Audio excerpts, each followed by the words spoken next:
सासाराम विधानसभा क्षेत्र में यानी जिला मुख्यालय में राहुल जी की कार्यक्रम नहीं होगी? एकदम निश्चित तौर पे राहुल जी और तेजस्वी जी का कार्यक्रम होगा।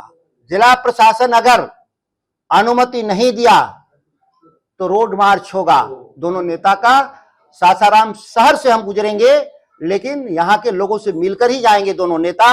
एवं हम लोग विश्वास दिलाते हैं प्रशासन के कृपा पात्र पे नहीं है, हेलीकॉप्टर नहीं उतरेगा तो गाड़ी से आएंगे, लेकिन आएंगे और यात्रा को पूरा करेंगे। फिलहाल क्या प्रारूप है अभी यात्रा का? जो प्रारूप है, कहाँ उतरेंगे, कहाँ सभा करेंगे, इसके बारे में बताएं। सभा स्थल स्वरा हवाई अड्डा सासाराम वो तय है कल 10 बजे दिन में।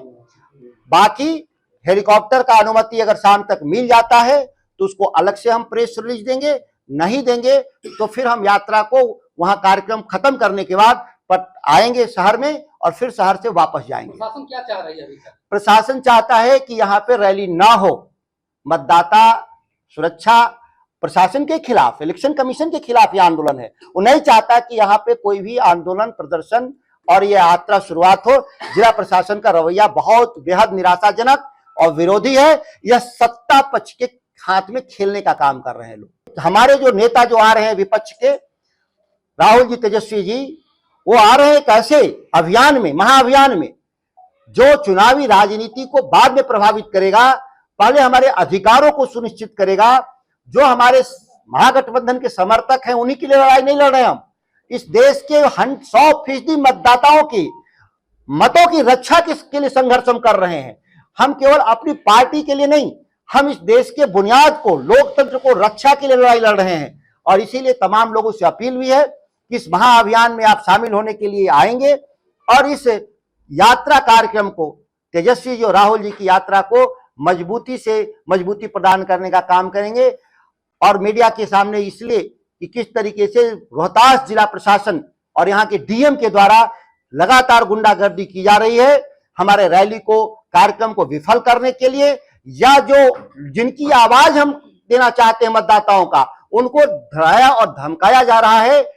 यह बात इसलिए मैं कह रहा हूं कि लोकतंत्र रहेगा, सत्ता आएगा और जाएगा, लेकिन जो प्रशासन के लोग ये सोचते हैं कि कुचल देंगे लोगों के जो अधिकार हैं आम मतदाताओं का, वैसे लोग को हम लोग दंडित भी करेंगे आने वाले समय में। सत्ता स्थायी नहीं होता। अगर इस मुगालते में जिला प्रशासन है रोहतास का, इस इलाके का, तो उनको भी सबक देने का काम करेंगे। विधानसभा के क्षेत्र में हजारों हजार मतदाताओं का नाम काट दिया गया और एक एक पते पर 300, 400 मतदाताओं का नाम जोड़ने का काम किया गया। यहाँ पर भी आप देखेंगे एक ही परिवार के, एक ही गांव में, परिवार नहीं गांव में, चिनारी में 70 मतदाताओं को मृत घोषित कर दिया गया। जब लोग गए वहां पर राजनीतिक दल के कार्यकर्ता के तौर पे, तो डीएम रोहतास के द्वारा बकायदा धमकाया गया। और आज भी उनके द्वारा जो अधिकारी हैं, बीडीओ और बीएलओ जाकर के उस चिनारी के उस गांव को घेर कर रखा है लोग कि मतदाता जो जीवित मतदाता है जिनको मृत घोषित कर दिया है वह अपनी बात मीडिया के सामने न रख सके या राजनीतिक दलों के सामने न रख सके। इस तरह का जो भय जो पैदा किया गया है, इसका मुंहतोड़ जवाब के लिए राहुल जी और तेजस्वी जी यात्रा आ रहे हैं। यहाँ तक कि सासाराम शहर में पिछले हम 5 दिन से प्रयासरत है, हेलीकॉप्टर उतरने का परमिशन नहीं दिया जा रहा है। ये पहली बार ऐसा है कि पुलिस लाइन में मुख्यमंत्री का हेलीकॉप्टर उतरता है, सरकार के बैठे हुए लोगों का सासाराम शहर में हेलीकॉप्टर उतरता है, लेकिन राहुल गांधी जी और तेजस्वी जी का हेलीकॉप्टर की अनुमति अभी तक नहीं दिया गया है। यह चुनौती है हमारे लोकतंत्र के सामने कि किस तरीके से सत्ता में बैठे हुए लोग विपक्ष को कुचल देना चाहते हैं प्रशासनिक मशीनरी के जरिए। यह एक ज्वलंत उदाहरण है जो मीडिया को जानकारी में शायद ये बात नहीं होगा। आखिर एक हमारे जो नेता जो आ रहे हैं विपक्ष के, राहुल जी, तेजस्वी जी, वो आ रहे हैं कैसे? अभियान में, महाअभियान में, जो चुनावी राजनीति को बाद में प्रभावित करेगा, पहले हमारे अधिकारों को सुनिश्चित करेगा। जो हमारे महागठबंधन के समर्थक हैं उन्हीं के लिए लड़ाई नहीं लड़ रहे हम। इस देश के 100% मतदाताओं की मतों की रक्षा के लिए संघर्ष हम कर रहे हैं। हम केवल अपनी पार्टी के लिए नहीं, हम इस देश के बुनियाद को, लोकतंत्र को रक्षा के लिए लड़ाई लड़ रहे हैं। और इसीलिए तमाम लोगों से अपील भी है कि इस महाअभियान में आप शामिल होने के लिए आएंगे और इस यात्रा कार्यक्रम को, तेजस्वी जो राहुल जी की यात्रा को मजबूती प्रदान करने का काम करेंगे।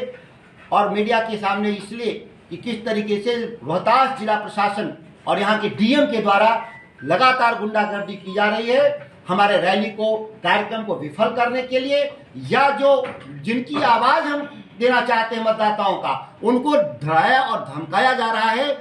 यह बात इसलिए मैं कह रहा हूं कि लोकतंत्र रहेगा, सत्ता आएगा और जाएगा, लेकिन जो प्रशासन के लोग ये सोचते हैं कि कुचल देंगे लोगों के जो अधिकार हैं आम मतदाताओं का, वैसे लोग को हम लोग दंडित भी करेंगे आने वाले समय में। सत्ता स्थायी नहीं होता। अगर इस मुगालते में जिला प्रशासन है रोहतास का, इस इलाके का, तो उनको भी सबक देने का काम करेंगे।